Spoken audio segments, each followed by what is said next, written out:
All right, I am here for the last pandemic sleep tips of the month. And today we are going to be talking about how you can exercise effectively to improve your sleep. So we've talked a lot. I talk all the time about how important movement is for a good night's sleep.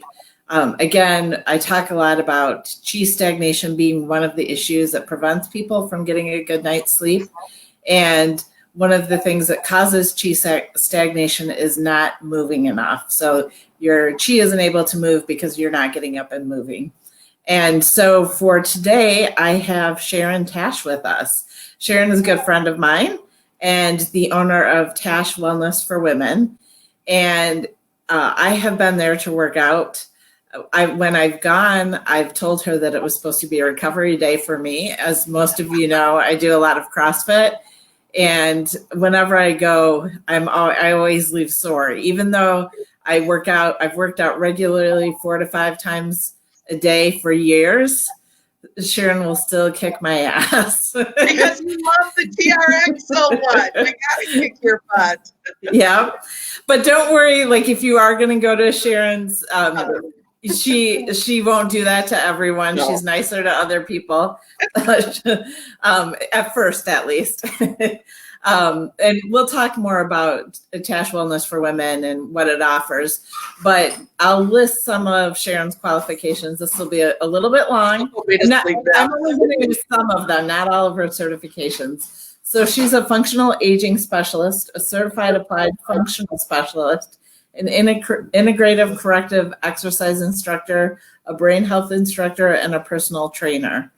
And one of the things I noticed when working out at TASH Wellness, and just, Sharan works with a lot of my clients too and helps them, it's really training for life, which is one of the things I appreciate about my gym as well. And Sharan is, at the same level or beyond. It's almost like getting physical therapy while you work out, without paying the physical therapy prices, which is nice. Right. But it's a lot about how do you need to be able to move and do what you want to do in your life without hurting yourself.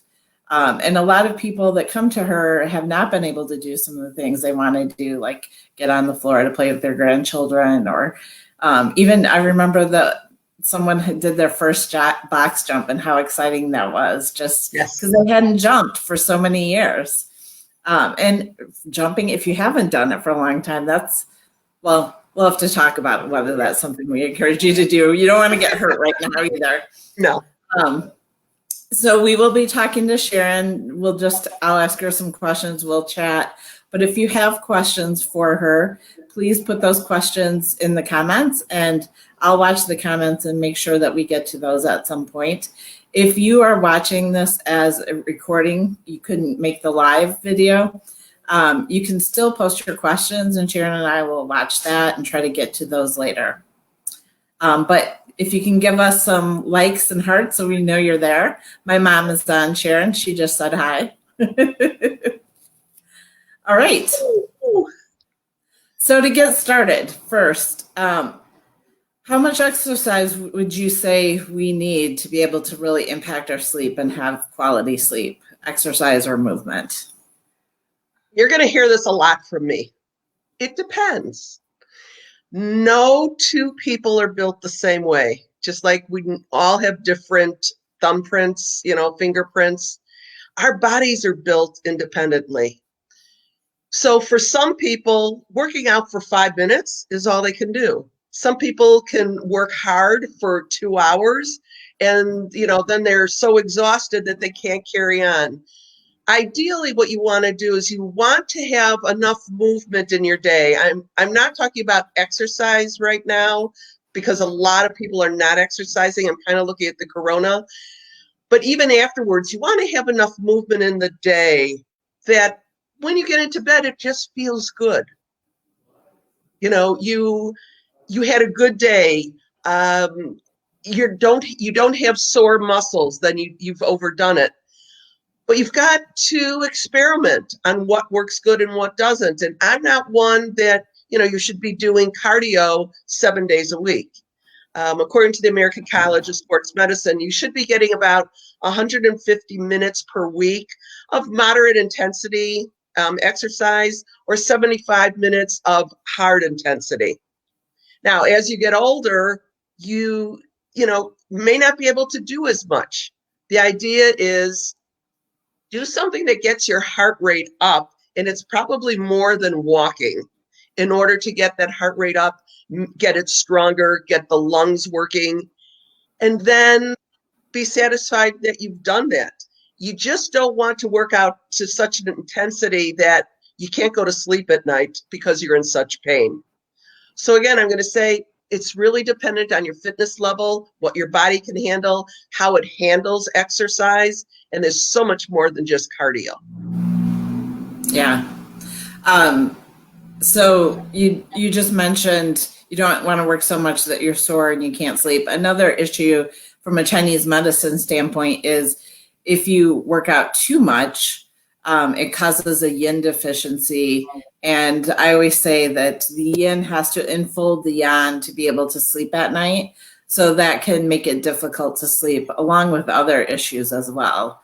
And I know you talk to your members a lot about exercising too much, because when people get into exercise, that's a danger for people that are. Even at my studio, I do not let women come in more than 3 times a week, especially the women that I work with. We need a day to recuperate. Now, it doesn't mean that they can't walk with their friends, ride a bike, but you don't want to work out 7 days a week. Exercise puts stress on the body. And what does stress do? Doesn't make you a happy sleeper. Correct? Yep, correct. So and it doesn't make your body feel good either. No, but exercise is a stress on the body, and we have to remember that. Yes, there's benefits, but there's also a stress. That's why you have to have those rest periods. You can't go 7 days a week at a high intensity. You just can't. And the older you get, if you're just starting out, there's no way you're going to be able to do that. But movement, something 7 days a week is important. That could even be gardening. Mm-hmm. It could be vacuuming. It could be cleaning your house. It's movement. It's not sitting and watching The Real Housewives. So is there a time of day you recommend people work out just to maximize their sleep? I'm going to tell you the same thing. It depends. I cannot work out after about 2 o'clock in the afternoon, or I'm going to be up at night. There are other people that have no problem working out at 8 o'clock at night and going to sleep at 9 or 10. So you got to know your body. But then you don't want to have something where you work out at 6 in the morning or 5 in the morning, and then you need some type of a caffeine or a stimulant to keep you up till bedtime, which is, 8 or 9 o'clock at night. So again, it's that balance. It's knowing your body, knowing if I work out at 8 o'clock this morning, how did I feel going to sleep? Did I sleep better? Keep track of it. There's nothing better than keeping track of things to know what's working and what's not. If you don't keep track, you're just guessing. So try different times to work out. I personally love that 4 in the morning, 5 in the morning workout. I can get in. Nobody talks to each other. You have the headphones on, and you just get in there and you do your workout.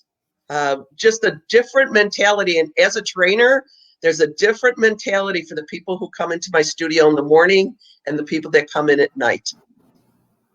But I can't say work out in the morning. It's really dependent on how does your body feel with that. Yeah, and some people need that sleep in the morning because that's when they sleep better. I'm a morning person too, though.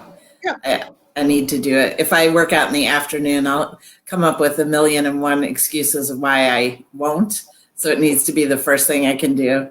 Usually it's good to do it before my brain knows what I'm doing. So I usually don't wake up until then.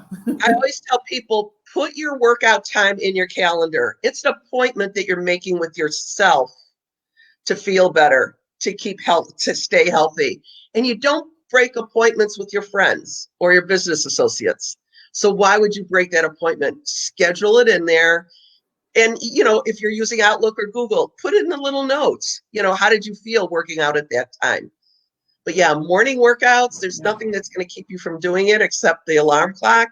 At night, I'm working too long. I want to get home. There's a lot more excuses. So I personally like morning workouts. All right. What are your suggestions for getting movement now? As you said, it's a little bit hard. We can't go to the gym right now. What are you doing to try to get some movement in, and what do you recommend for your members right now? The first thing I'm recommending to everyone is take care of yourself. Whatever happens we've got another month of this in Illinois. Whatever happens, this too shall pass. We may put on a little bit of weight. We may lose some of our muscle tone. But if we get back into wherever you work out, you can get it all back again. Right now, we need to take care of ourselves. We are under a lot of stress, which I'm sure Amy has talked about a lot. We need to love ourselves. And I find myself going outside with a mask, my sunglasses, gloves. I'm hot to begin with, and then the sunglasses fog up, and then you can't breathe through the mask. So I'm not knocking my head against the wall trying to get that cardio in. What I've been telling my members to do is stretching, mobility, getting the ankles mobile, the hips mobile, the shoulders mobile, doing our 360 breathing. There are so many things that they could be doing now which is going to take them when we get back into the studio. They're going to be able to get back into exercising right away because they've got the mobility going there. There's a whole bunch of ab exercises that I've given my clients, and we never do sit-ups in the studio. But Amy will testify, the ab workout that we do and is amazing. So that's what I'm having my members do, and mostly, their affirmations, taking a nice warm shower, taking time for themselves, not beating themselves up, and sleeping. I'm so used to going on, 7 hours of sleep. I've always tried to get 7 hours. Well, now, I'm getting 8.5, 9. I'm not worried about it because I'm really working from home, but my body really needed it. I'm not setting that alarm, but I'll know I'll be able to get back into the swing afterwards. Take care of your body. Do mobility, do stretching, do yoga. There are so many. My members have access to the videos that I've put together, but they also have access to a friend of mine who's in my mastermind group. She's from Houston. They do yoga down there. They videotape it. So my members have access to a lot of videos. They've also bought equipment. So I'm doing workouts for them, giving them the exercises. So if they want to continue, they can. But I'm finding about 10% of my members are working out right now. The other 90% are just waiting. Mm-hmm. You can get out and walk. I personally find it very hard with a mask. Yeah. Yeah, I've been trying to walk right here. We're lucky that the forest preserves are still open, and they're very muddy, which is good for me because I wear my hiking boots. But because it's muddy, not many other people go out there. So if you're willing to walk in the muddy area, you can have your space, still have distancing, and get some walking in. Right. And I don't wear my mask then. Yeah. And I've got a compromised situation. So my doctor has wanted me to always wear a mask. And that's very difficult. But again, I'm loving myself. I still do my morning routine, my nighttime routine, which includes gratitude and meditation. I'm doing all of those things to take care of me because I've got a May 30th. If we're open, I've got to jump out and then be back in the studio. Right. The other thing I've been doing is a lot more jumping. which I can't do for very long periods of time, but I'm able to jump rope. You can't, if you don't have the space outside, most people don't want to do that in their house, or jumping jacks or jumping squats. So I've been They're doing a all lot of jumping. body weight. And with a jump rope, these are great jump ropes, just your Yeah. hands. Guess what? You won't trip your feet up. Yeah. And you won't break things with the rope going around. Right, right. You can do push-ups on the wall. You can do burpees from the wall. You can do the best thing that I always tell my members is sit to stands. Most people call them squats, but it's doing them correctly. That's the issue. That's why I don't want to, tell anybody what to do. But once you know how to do a squat properly, those are great to do every day because everyone's got to do them unless you stand up when you go to the bathroom every time.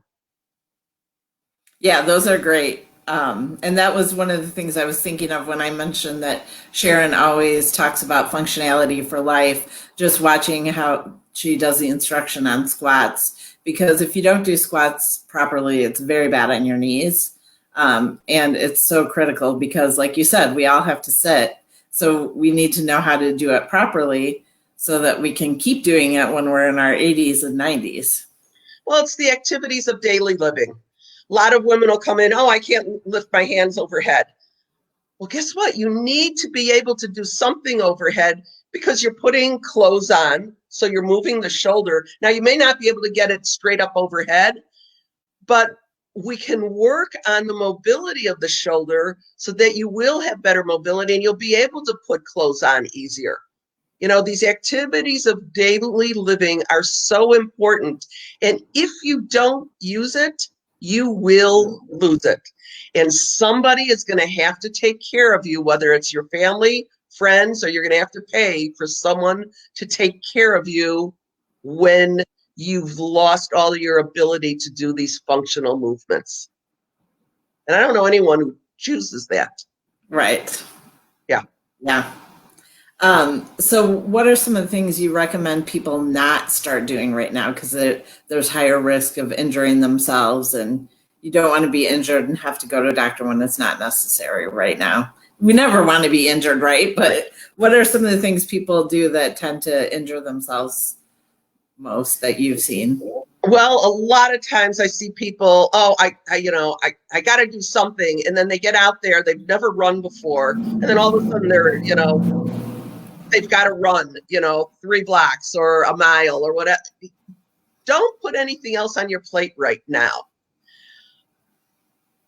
Depending on your age, I highly recommend anyone over the age of 50, find someone, a trainer, who knows about the aging adult, and find out with them what are your goals and what can you do. They will look at your body, look at your limitations, and work around them, not avoid them. Would I have someone start with jumping jacks? Absolutely not. Would I have anyone start exercising right now during the coronavirus if they've never had an assessment? Absolutely not. Wait another 4 weeks. Find someone who knows, I keep saying, knows how to work with seniors and get a good assessment, because mobility is important. Knowing your limitations is important, but working with your limitations is different than avoiding your limitations.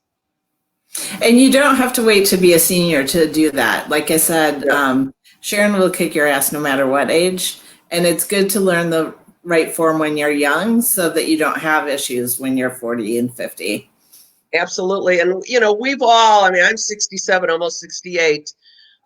We all did, step classes on 3 risers. We all did full squats. We did a lot of things with our body. And I believe in God, but God made a terrible knee joint. He made one mistake, which was making a knee joint like that. But we always have to use that knee joint. There is a little bit of mobility in that, but that knee joint is really for stability. And if you have a lot of knee problems, It's not the knee that's the issue. It's the ankles, it's the hips, or it's the shoulders that are not taking on the mobility enough so that your knees or your lower back have to take over and become mobile. They don't like that.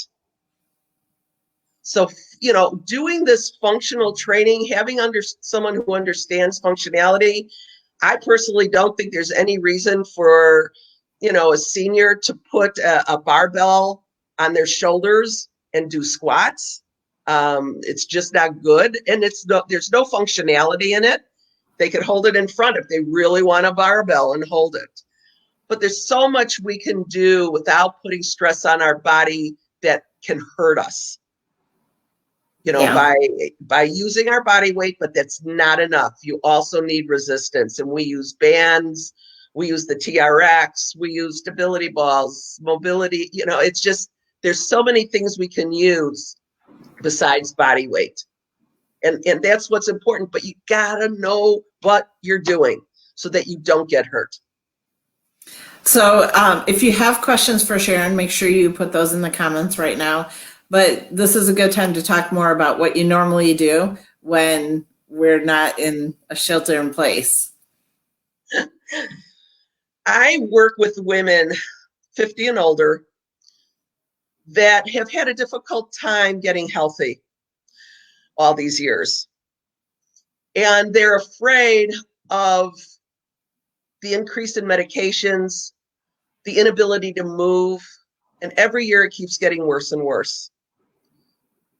So I work with these women to give them functionality for the rest of their lives. They're going to have longevity. They're going to be above the disability threshold. They're not going to have people taking care of them because they're going to add movement. They're going to add functional movement to their life, and it's something they can do for the rest of their life. So I work with these women. We get movement first. We work on proper alignment. We work on what should be mobile, what should be stable.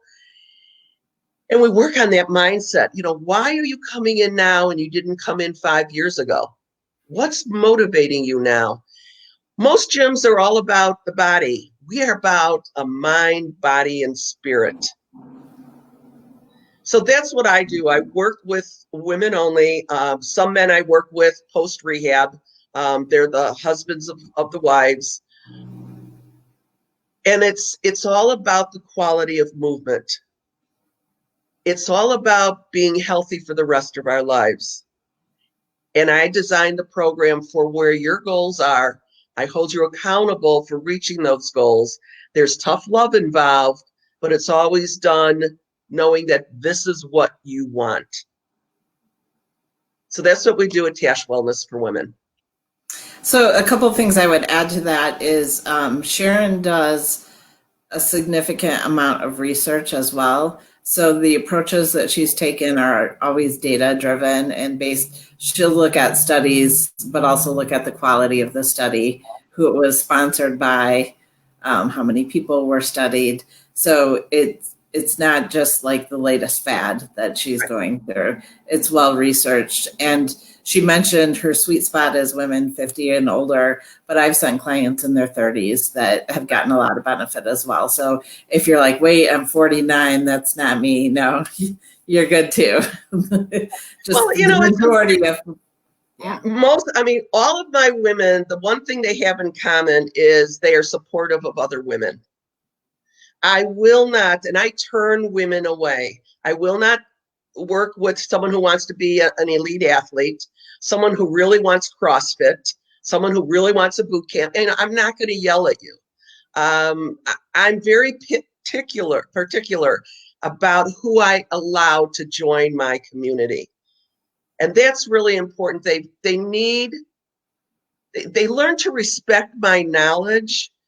And I have so many people in my network that are powerhouses in the aging community, like Dr. Dan Ritchie and Dr. Cody Sipes from the Functional Aging Institute, or Dr. Christian Thompson from the University of San Francisco Kinesiology Department, who totally works with mobility in seniors.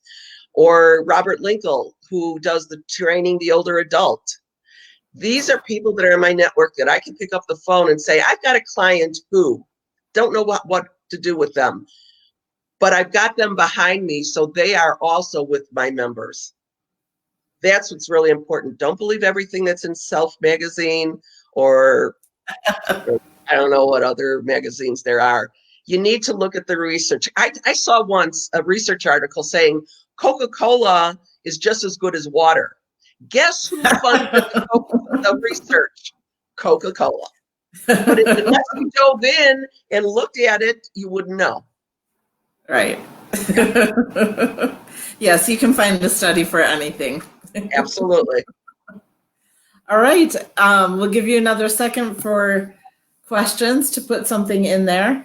But thank you for this. If you guys have missed some of the others, there have been a series of different Facebook Lives that I've done. They are all available on YouTube, and you can go to the playlist directly by just going to pandemicsleeptips.com. So that will bring you directly to the past Facebook Lives and some other sleep tips that I have. Sharon, as far as following you, what is the best place to follow you if people want to learn more about you, but they're not quite ready to call? How can they follow you? You know what? If they follow my Facebook page, TASH Wellness for Women, there is so much stuff in there. I post something every day. There's videos. It's just a great place to learn more about me. There's a connect with me button. Just easiest to go to TASH Wellness for Women on Facebook. All right. So I will put a link here, probably actually in the beginning. Okay. So people will be able to find that more easily as well. But thank you for joining us today and sharing your expertise. If you're listening in the month of May, I'm going to be switching my focus to being perimenopausal in a pandemic. So we may talk about some sleep stuff, but we'll just talk about what is it like to be perimenopausal and sheltered at home with your family. So Don't talk to me, I won't. Lots of interesting things to come there. Absolutely. All right. Thank you so much, Amy. I appreciate it. I hope you guys all have a great night.